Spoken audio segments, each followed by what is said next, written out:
My stepson is in love with me. As I sat at the kitchen table, sipping my morning coffee, I couldn't help but feel a sense of unease wash over me. My stepson, Alex, was staring at me from across the room with a look in his eyes that made me feel uncomfortable. Ever since his father and I got married, Alex had been acting strange, almost obsessive towards me. At first, I tried to brush it off, thinking it was just a phase or a result of his parents' divorce. But as the days went by, his behavior only became more intense. He would constantly fire me, offering to help with household chores or running errands with me. I tried to maintain a cordial relationship with him, but I couldn't shake off the feeling that something was off about his behavior. He would make inappropriate comments, hinting at his attraction towards me, and even tried to make physical advances towards me. I confided in my husband, hoping he would talk some sense into his son, but he simply brushed it off as Alex just trying to get my attention. But it was more than that. I could feel it. There was something dark and twisted in the way Alex looked at me, and it made my skin crawl. One day, while I was home alone, Alex showed up unexpectedly.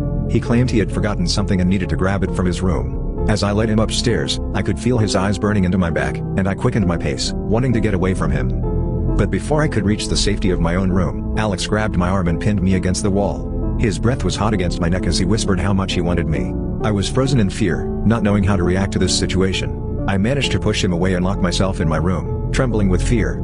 I knew I had to do something before things got out of hand. I begged my husband to send Alex to a therapist, but he refused, saying that his son was just going through a rough patch. I felt helpless and scared, not knowing what Alex was capable of. One night, I woke up to find Alex standing at the foot of my bed, staring at me with a twisted smile on his face. He said he couldn't resist me any longer and that he would do anything to have me. I screamed for my husband, but Alex just laughed and said that his father would never believe me. That was the final straw for me. I packed my bags and left, unable to live in fear and paranoia in my own home. It was then that my husband finally realized the severity of the situation and sent Alex to get professional help. It's been a few months since I left, and I still have nightmares about that night. I never thought I would be a victim of my own stepson's twisted obsession. But I am grateful that I had the courage to leave and protect myself from his madness. My